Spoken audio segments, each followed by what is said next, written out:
This is July 31st, 2000. I'm talking with Michael Dunford. Okay, great. Can I record this? Cause I'm in. Sure. Okay, that's something I just got to ask. Sure. I'm doing a lot of talking, so.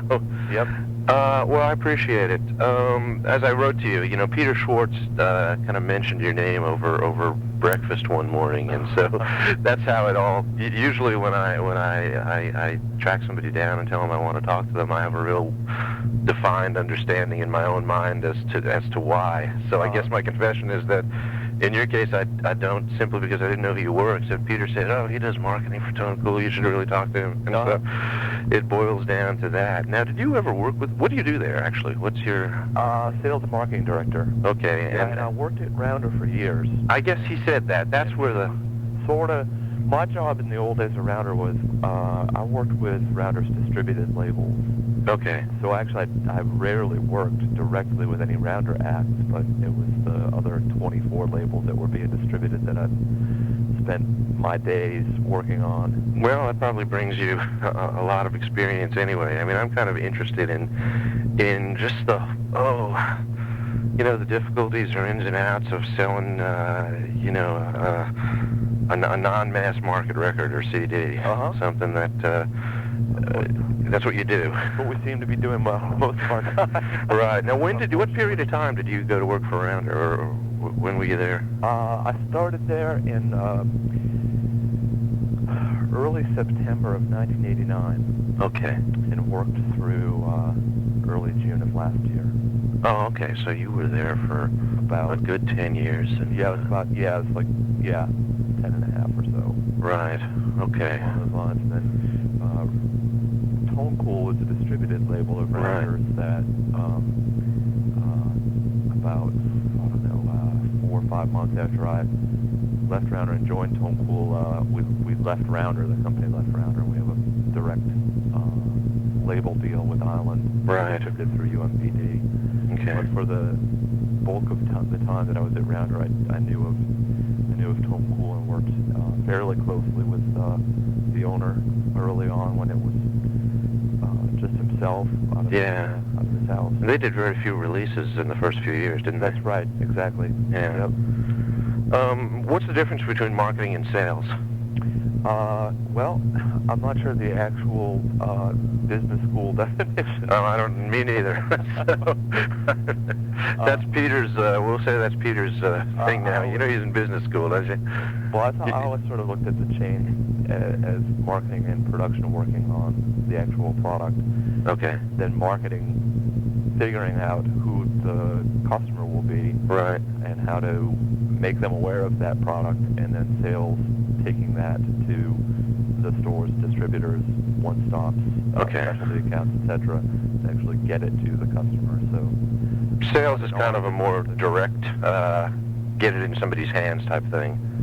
Yeah, I mean, again, on the label side of things, and of course it's going to be different on the distribution side, but on our side of the business, sales to us often refers to setting the record up to a distributor and their accounts, right, and their customers. So it looks a little bit different, obviously, than what it would to the distribution sales rep. But it's essentially, we're just one step removed. We're sort of providing the information and tools to the distributor to be able to go in and sell the record to their accounts. Now, when you started with Rounder, did you, from the vantage point of your experience today, would you say that back in '89 when you went to Rounder, their marketing system was, sophisticated, mature, well-developed? No, it was like many, small labels that were growing faster than they could keep up with in a way. They didn't necessarily have a marketing department. They had one person who was their marketing department. Who was that at the time? At the time, it was, when I first started there, they didn't have anyone doing it. And this is '89, you said? Right. Okay, so this is post-Alison Krauss and certainly post-George Thorogood long. This was certainly during the boom, one of the couple of booms that happened there. This was just prior to Allison getting a record out when I first started. Oh, was it? Okay. Her first record was just coming out. Okay, so I got that. They hired a woman by the name of Mindy Giles, I believe was their first marketing director. Okay. And she was based in Chicago. She had a pretty strong blues background, independent music background, and that lasted, maybe a year. And then Mike Zdanowitz, who was one of the buyers of the Strawberries chain up here in the Northeast, became marketing director number 2. And these had just happened. Mindy was hired just before you said, you think, or? She was, I believe, hired sort of as during that time. So right about 89, more or less. I would say so. And up until that point, basically the Rounders themselves were the creative forces behind essentially promotions and marketing. I mean, they had Brad Paul there all along as the promotions director, and they had Scott Billington, who, aside from his A&R duties, I think was also acting. Yeah, and I've talked to both of them at length. Yep. Yeah. And I think Scott was probably working in marketing. He was wearing many hats. I think marketing was also one of them. Right. And the flip side of this, of course, is Rounder was also its own distributor. Yeah. So the conversations between label and distributor were obviously in-house, rather than us, these days, having to get someone on the phone or send an email or whatever. But so I think it helped that they, there are a lot of things that helped. Now they certainly do their music better than, or at least as well as any of the accounts that they were dealing with, and they knew who was going to buy their records.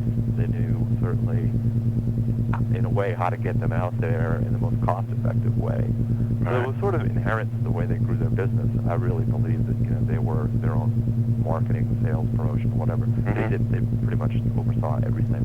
That they being the 3 Rounders. Right. And the way the departments grew was just part of the normal evolution of the label, I guess. Yeah. As its revenues grew and as sales volume grew, it had to address certain needs, which was, we need dedicated people to overseeing these areas. So that sort of just continued to develop. So in '89, when I started there, they didn't have a marketing department, and they had Brad and Julia Goldrosen in the promotions department. That was pretty much it. Right. And then over the next few years, both of those areas grew.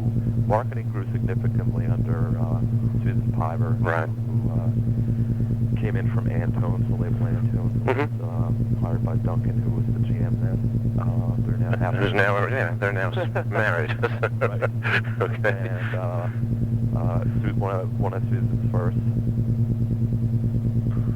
I don't know what experiments is right, but one of the first things she did was build the marketing department up. She got dedicated retail staff in place to call stores on behalf of our releases. It sort of did a couple of jobs. One was just to check stock, and pretty much every label does that on their own releases, and then to inform buyers or people at the retail level that could work with that information about tour dates or something happening in press or radio. Right. And really tried to address one of the strengths of Rounder, which was working a release regionally to a national level. So she understood that early on, and the Rounders did as well, because again, going back, a lot of their music was regionally based anyway. Sure. They worked with a regional distributor down in Louisiana or in the mountains or wherever, and they certainly knew their territory and what would sell well, and they worked very closely with that type of structure. So. Right. But, it would seem, though, that before you have people dedicated to those jobs, that it's difficult for somebody who is also running the company and picking the music, and Ken would go out and record the music. Yeah, and they were, and they did much more, too. I mean, I remember for a brief turn, I worked in the warehouse, of course, where most people worked to start. And, during our inventory times, you wouldn't be surprised to turn around and see Bill standing there, counting records. Right. Or Ken, in the receiving Yeah. You know, but the way it was, they were very hands-on, and they worked very hard too. I mean, they put in really long days, especially Ken. I mean, he would pretty much live there. Yeah. But they knew certainly all areas of the business. I don't know, and they all specialized in certain areas as well. I mean, Marion did a great job, I think, with artist relations. You know, Ken had those strengths as well with some of his artists. Right. Bill was really sort of in the finance and legal side of things. Right. So they had a sort of a division of labor, and it seemed to work. Mm-hmm. And they grew their departments as they needed to address those areas. Right. Now, I know obviously a label has a vested interest in an act getting publicity and getting heard, and except to what extent is that a label's job as opposed to an artist PR person job or a management job, an artist management job? It seems like a lot of these people have the same jobs in different ends. Yeah, you're right. And that's a good question. I mean, for the overall health and longevity of the artist, I would think the manager would, you know, be addressing that area consistently for, you know, good, strong press throughout that artist's career. Right. Whether it's at the time of a new release or just in those, you know, quote unquote inactive recording periods. Right. You know, they should, as the manager, still should be concerning themselves with that. Of course, at the time of release, and while an artist is active on a label's roster, of course, the label is interested as well in, you know, trying to build that artist's image in the public's eye through whatever media they can. So yeah, there's a lot of cross interest there. Right, but Rounder would have somebody, and Tone Cool, I gather, it would actually have somebody who, yeah. Do you contact stores? Do you contact, I know you contact radio, where Brad Paul does now, or his staff does. Yeah, I think the model is probably pretty similar across the board from the indies to the majors. Everybody, you know, talks to virtually the same people. Yeah. You know, whether it's Alligator or Tone Cool or Bullseye Rounder, you know, you're calling on behalf of your record or your artist, and you're looking to talk to the program director, music director, the buyer, right, the reviewer, the writer, whoever it might be. You know, those conversations are happening every day for you know, all of the labels that are out there. Right. How would you? It's hard for me to know what you've worked on, and you say the affiliated labels. Most of the releases that occur to me readily were probably on Rounder per se or Flying Fish, which came later on. But maybe you can. I'll ask a generic question, and maybe you can. How would Rounder go about selling an old-timey record? A record that's never going to appear on any chart except the Old Time Herald chart, or maybe the Bluegrass Unlimited chart. Right. Well, got to understand there's sort of there's a somewhat limited there's limited means to getting the word out on you know, like an old-timey release or something that it's, you know. Yeah, I don't know. Do you know Dirk Powell's records or Dirk himself? Sure. Well, I don't know him himself, but you know who he is. Yep. You know, like he's in that world. He's a big name now. Sure. How do you sell a Dirk Powell record? We have to make sure. Oh, can you hold on one second? I sure can.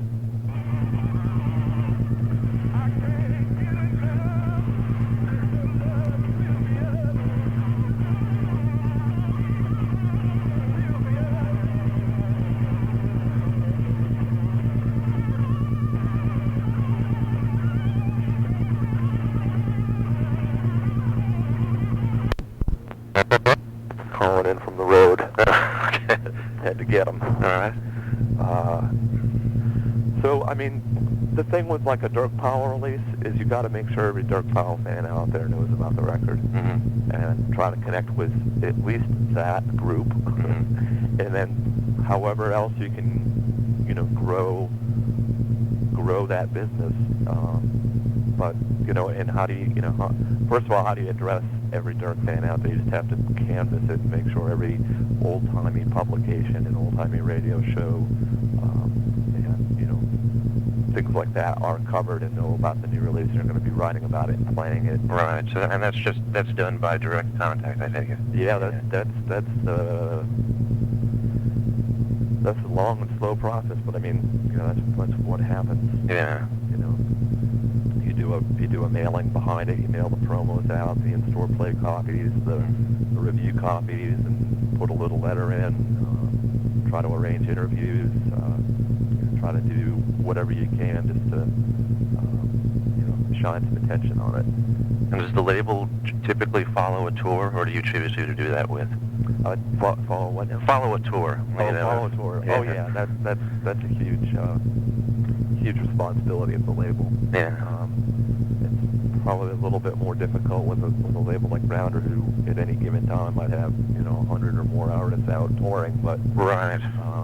I think that they've got what they call tour priorities. Right. They've Sure. got overall release priorities, so they've got it broken out in a few different ways to be able to deal with that stuff.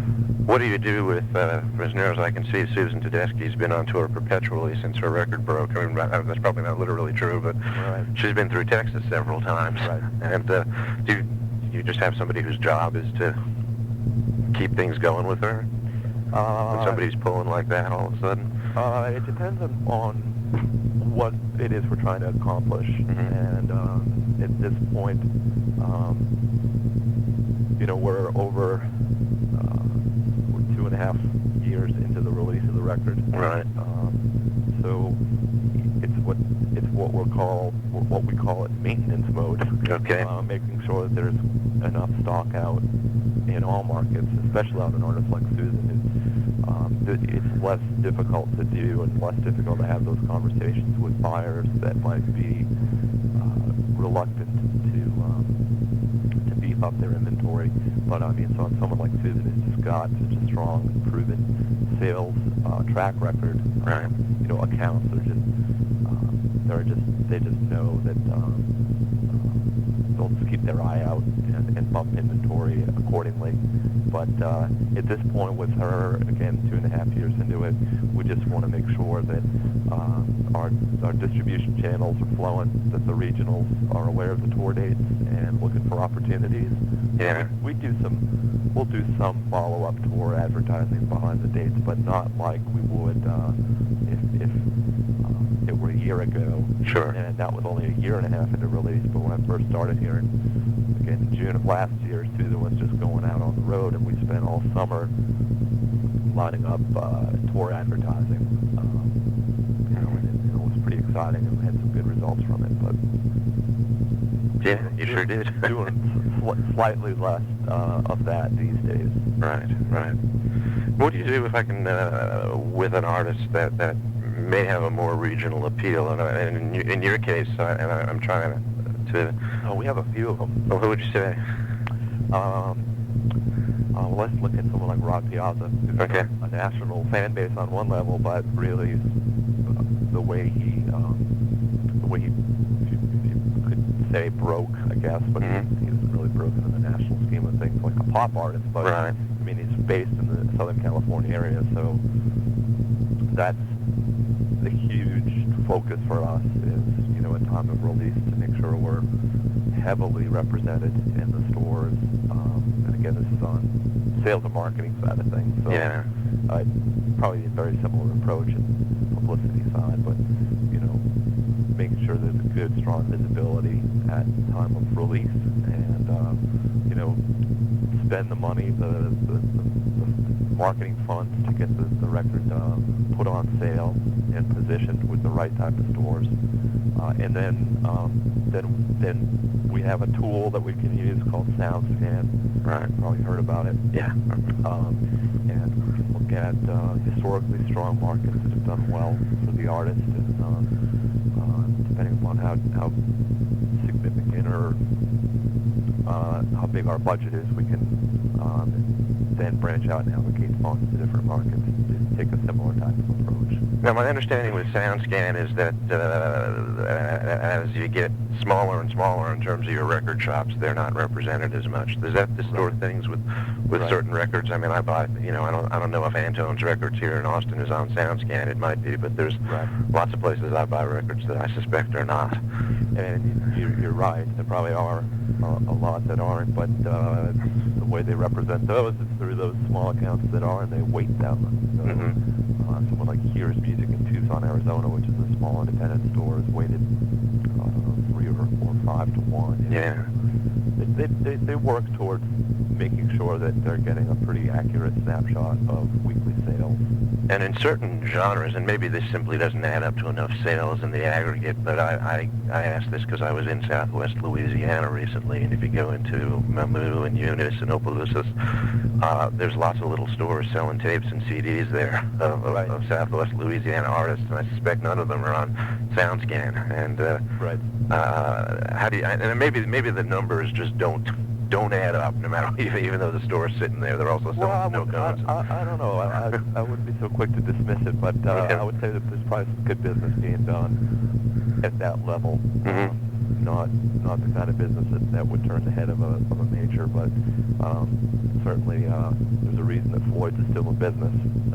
There are a few of those specialty regional distributors that also have a side business as a label, even that they can do pretty well, releasing regionally based artists, and again they know, like the Rounders did 30 years ago. They know their territories and they know their regions. Right. And what do you do with it? Do you with an act like Terrence Simeon? And he's gotten a lot of, I think, a fair amount of attention. Right. But do you try, and how hard do you try to break him outside of traditional Zydeco? That was very difficult. Can you describe that process a little bit in terms of selling him beyond Louisiana and how well it worked? The biggest problem we ran into was the insistence from his manager that we address and work the artist not necessarily as a Zydeco act, but as a roots act, which was difficult because, of course, just in the general way our business is handled, there's certain places where you file a record. Yeah. And Terrence's was going to be filed in the Zydeco section. And to date, there is no roots section. Yeah. I'm trying to recall which artists they were trying to sort of either a comparison or align Terrence with, but I think what they were driving for was trying to get him into the rock pop section of the store, which of course everybody wants to be in. Yeah. But I think that caused some confusion, maybe some mixed messages. I'm not sure we connected with every Terrence fan out there, because the guy is, you go to see him and he's incredible. He's an incredibly strong performer. He's great. And again, it's something like Jazz Fest where he plays every year. He plays in front of thousands and thousands of people. Right. He should be selling thousands and thousands of records, but it's not the case. So there's clearly something happening or not happening there that I'm not sure we ever found out why we weren't connecting with all those fans. There certainly seemed to be a lot of Terrence fans out there, but sales weren't adding up like they should have. Now, outside Louisiana and maybe Texas and, I don't know, maybe California at least, some places, is there a Zydeco territory? Outside of Louisiana and maybe California, maybe a little bit of Texas, is there a Zydeco territory? Oh, those are probably the strongest, right? Yeah. It seems like, again, there's certain festivals every year that, quote unquote, import Louisiana music, and do very well with it. But it seems like you're going to sell your most in those markets. But from looking at it in another way, you're not going to sell. I don't think you're going to sell a lot chain-wide through, say, a Musicland or a Trans World. Right. But if you pick your top 40 or 50 independent retail accounts nationwide, right, you'll you'll do pretty well. I mean, that was always the same with us at Rounder. Was you'd have a Beaujolais record come out, you wouldn't just say, okay, I've got this bed budget, I'm going to spend 90% of it in Southwest Louisiana and Texas. Right. You'd say, I'm going to bust it out to accounts in Portland and Seattle and Chicago and Boston and New York, and sort of just looking for those cool stores. Yeah. That can do well with it. So if you're a Zydeco fan and you're in Madison, Wisconsin, you'll know that there's a Beaujolais record, and you can go right into Exclusive Company and buy it. Sure. Or Minneapolis and go to Electric Feed and pick it up, or Twist and Shout in Denver. If you're doing that, do you budget it in those new markets or potentially new markets kind of slowly in the hopes that you can throw more money at it later? I think you just try to do programs that make sense. Yeah. I think it's more difficult, I think, talking about it in the Rounder days, because it was really hard for Rounder to think about artist development. Okay. And here in my new job, that's primarily what we think about. Right. Not just throwing money at a record as it comes out, but actually growing the record over the months to come. So, right. We don't. It's a very different situation from Rounder, where they have 30 records a month coming out. Yeah. And the business model is just different. We release so many few records that we have to spend a lot of time setting each one up and working it over the months to come. I was going to ask. We wouldn't just hit. We wouldn't just do like an ad in Chicago and move on. We would, look at Chicago and say, okay, in the first few weeks we're going to do this. Mm-hmm. A few weeks later we'll do this. When he's on tour and goes through, we'll do this. Okay. Have a plan like that. Okay, and you say it was more difficult at Rounder to look at artist development. Was that just because of the number of releases, or because of the temperaments of the owners, Well, I mean, it was the temperaments of the owner that created the release schedule, right? Which then created the situation where artist development was almost impossible. It was then, a select one or two or three artists at any time that you were just really focusing on else and being fun, and then whoever else sort of on the radar screen, I guess, of the owners and people on that decision-making level. Was it just enthusiasm? Did they just want to get as much out as they could all the time, or? Oh, you mean as far as having around a release aggressive of a release schedule? Yeah. Yeah, I don't know if it goes back to their days as a distributor and looking at monthly billing and that type of thing, just based on units. Right.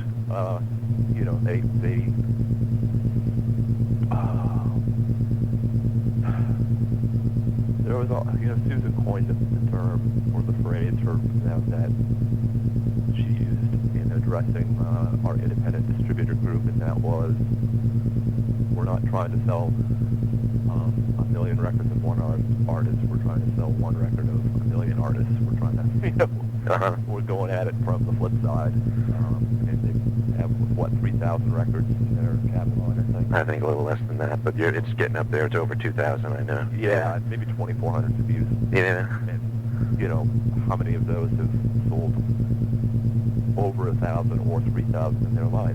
Yeah, you're right. It's just a little different. Now, when Susan said that, was she sort of grasping at anything she could get? Was it a source of frustration to her? No, I think she handled it brilliantly. Okay. I really do. I think she was very creative with the cards she was dealt. Were they ever told, do this differently, try a different model, see how it works? I'm trying to think if there ever was sort of an exception to the rule where, handed a record and tried to do something differently.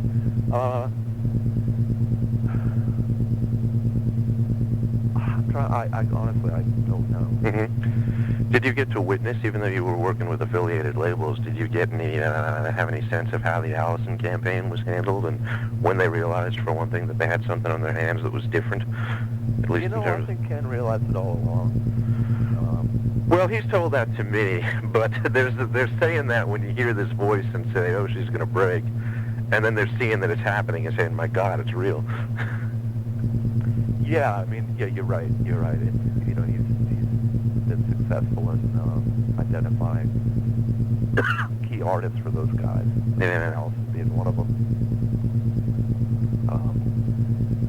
Was there ever a time when they said, I think we got to change? I mean, she just, you know, like good, strong artists do, just generated such a buzz. Yeah. You know, from day one. I mean, advanced music, promo copies going out, people calling and saying, "Oh my God, it's incredible." And I think her career just grew and blossomed quite naturally from just the way things were handled. I mean, she took the right steps. She did the festivals and the touring, Yeah. and released records on a good schedule, and worked with really good songwriters, great musicians. And, Right. I mean, it was just, you know, it just really, really worked.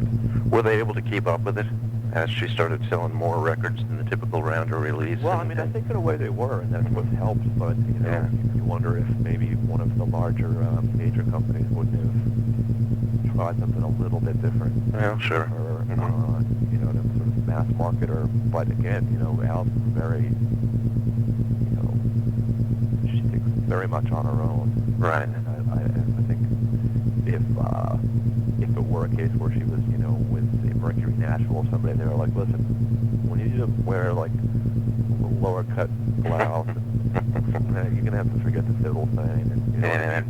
I don't think it would have been flying. Yeah. Or, you know, she's never really been about that. Yeah. You know, she's really been about the music, Right. the songs.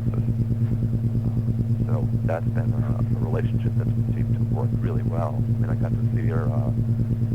She was on tour with R.L. Castleman Mm-hmm. up here in Boston and New York Yeah. this spring, and I mean, it was just, you know, and I remember seeing her when she was a little kid. Yeah. And man, she's just incredible. Right. Absolutely incredible. You know, and that's a once in a lifetime artist, I think. You know. Let me ask you a different type of question.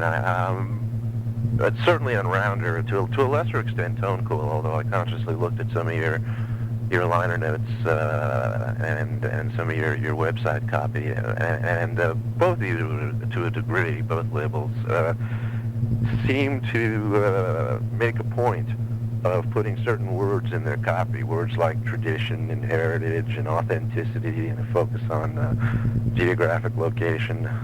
Well, definitely Rounder does. Yeah, Rounder certainly does it. You do to a degree. I think to a lesser degree. Right. It shows up there. Right.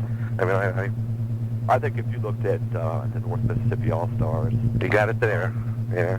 we certainly are focusing on the fact that, you know, they're the real deal from a specific region that has a specific sound and a history and a legacy. You even got it in some Mike Welch stuff. You've got authenticity. Yeah. You do too. You got the word authenticity. I found that word. They have to clean that I up. don't. and Paul Rochelle. You've got tradition. You know, and when you're doing country. But is there some cachet to that? Is there some audience that appeals to that you guys have formulated in your mind, or audience to which that appeals? I would say that overall, I don't think we're not sitting in a corporate boardroom saying, okay, Right. We're going to have to use the word tradition in the Paul Rochelle blur because it will resonate with, you know, 38% of the possible customers out there, and potentially drive sales. I mean, no. Right. Uh-huh. You know, it's people trying to write about the music, about the artist. Mm-hmm. Yeah, I don't think that there are necessarily catchphrases. Well, then again, wait a minute. Rounder has I take that back, really made a campaign of being the roots label. Right. You know, and so in that sense, there's probably some terminology that goes along with that. There's some imaging that goes along with that. Yeah. Yes. I'm sorry, I do take that back. Okay, well. Cool, we're, you know, we're young. Yeah. Yeah. Yeah. Rounder also ties itself very heavily into the folk world in a way I don't think Tone Cool does. Well, I mean, that goes back to the way the label was born. Yeah. You know, literally, I mean, they went to the folk festivals with a van full of records. Right. They knew all of the merchants at the folk festivals. They knew half the artists performing there. They knew the organizers. They knew all of the people that were part of that scene. Right. Now, Tone Cool doesn't, from what I can see, you guys don't go to things like the Folk Alliance Conference or stuff like that. We go to the appropriate type of festivals and conferences, and we go to the Blues Foundation and Indie Awards. Right. We had been going to AFM, the Old Mayor. Right. But our releases are now no longer considered indie. Oh, okay. Can't believe that one. Yeah. And we go to NARM. And we made our first trip to BDM this year.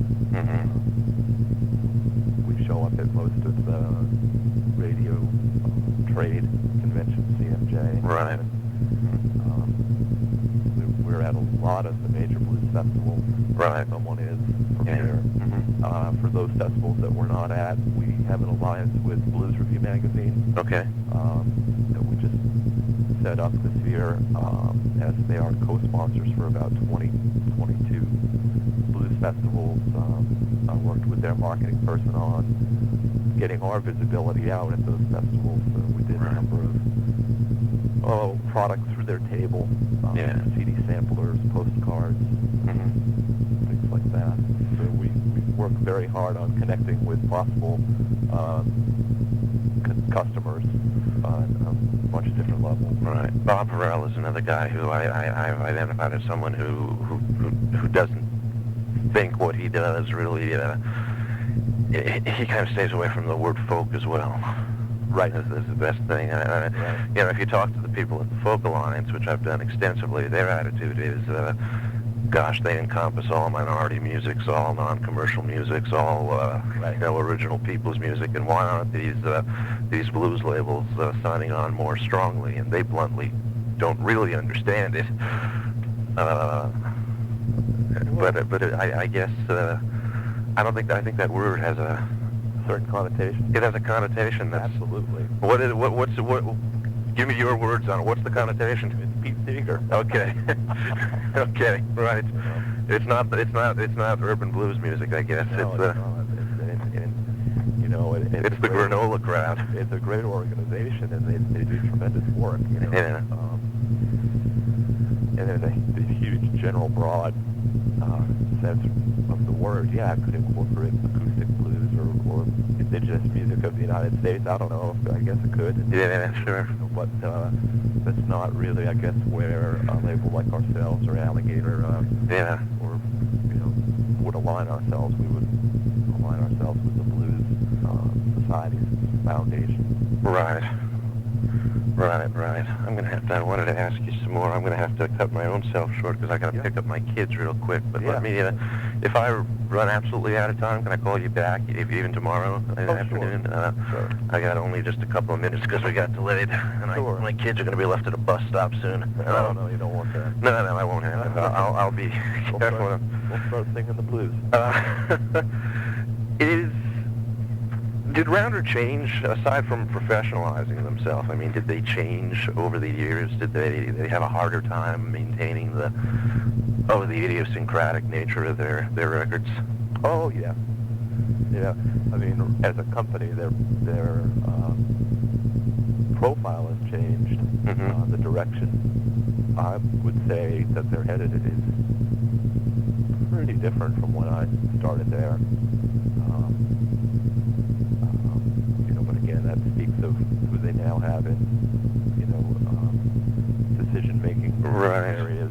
So, can you put that change into words as opposed to just the change, the direction is changing from where it was? What was it and what is it now? Well, or when you left, at least. Yeah, the feeling I have is that they seem to be a little bit more preoccupied with commercial success, and maybe less involved or less determined to support continue to grow the less viable, less commercial releases. Yeah. Like maybe spending a little less time, trying to sell a few more Dirk Powells. Maybe looking for commercial success in other areas, right, away from sort of where they once were. Right. Did you see that actually when you were there? Yep. In terms of the records you worked at, and how would it manifest itself to you, on the job? Directly, in what I was doing, it didn't, because again, I was working with a group of labels who, were coming through Rounder for a P&D deal. Okay. So, they were still essentially putting out what they wanted to put out. Right. But the focus of things like the marketing plans, or even the release schedule for that matter, for certain, just trying to think of an example or two.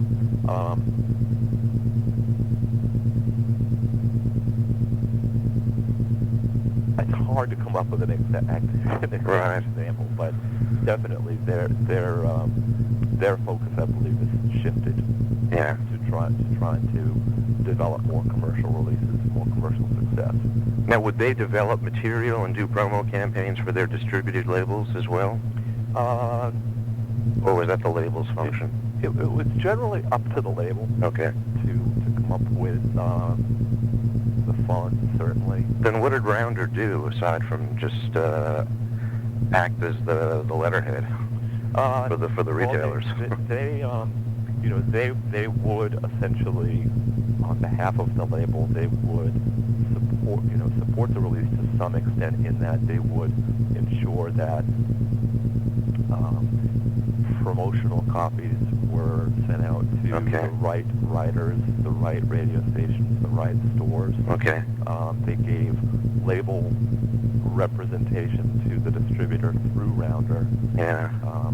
I oftentimes would work with the distributor on behalf of these labels when it came time to put out a new release. Okay. We would talk about marketing plans, what Rounder's focus was going to be to help support the title. Right. Rounder took a distribution fee and hopefully covered those costs. Yeah. You know that Rounder's now got kind of 2 levels of distribution. Did they start that when you... Right, I was actually part of that. Okay. Yeah, and mainly what I worked on was the secondary tier, the Rounder Select. Select. Right. Now, how does that go out? I know that the other tier is through Universal, and that's... Rounder Select are titles that are distributed through, and this is the bulk of their releases, through the independent sector, the Distribution North America, Bayside, some of the regional distributors like Side Street, Record Depot, Floyd. Okay, so Rounder just works with these independent distributors scattered around the country. Right. Put them in their hands. The bulk of those indie sales are handled through DNA. Okay. Distribution North America, they probably do about 65-70% of the overall sales volume for the independent stuff. And then Bayside, who represents Tower through for those other sales, and then there are some independent distributors. I talked to a guy who produces records for them that are always placed on Rounder Select, and he, Mark Wilson, North American Tradition Series. Yeah, Mark Wilson does what is, to the extent that Rounder puts out what might be called field recordings, Mark's doing them. Right. Yeah, he wouldn't even record a Dirk Powell. Dirk's doing the North American Traditions, yeah. That's right. Dirk Powell, from Mark's standpoint, Dirk Powell is a professional performer. Right. He does guys who'll do one-shot albums or, banjo music of the Ozarks. I think he worked on the Hollerin' record. He did. He did work on the Hollerin'. He does go back that far. He met them in grad school. Shot at him in Spivey's Corner, I believe. Okay.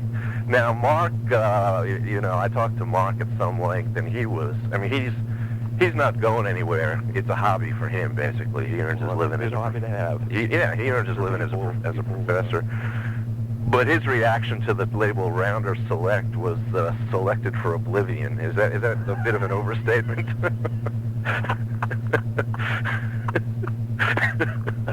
That is pretty damn right on. Is it true? I was going to ask you if it's an overstatement. Commentary, but I mean, we would have releases where we would do a sales projection that would say which particular titles it is, but you'd say, how many of these things are we going to sell? I mean, realistically. Right. And, you'd look at literally numbers under 1,000. Sure. You can't sell 500 of this title, and it's embarrassing. Mm-hmm. And you say, how much money are you losing on this project? And there were a lot of those projects. Well, that's funny. I mean, I don't know if that's a sad commentary or a positive commentary. I mean, it certainly speaks to a certain level of dedication if they're still going to do it. It sure does. But I'm of the mindset that, I think if you spend a little bit more time, you could find a home for at least 500 or 1,000, or if not, you could find a home for 3,000 at least somewhere. Right, but they just couldn't. Absolutely no time spent on those. Yeah, I understand. It was like, okay, put them out, make them available. Okay, what's the next one? Right.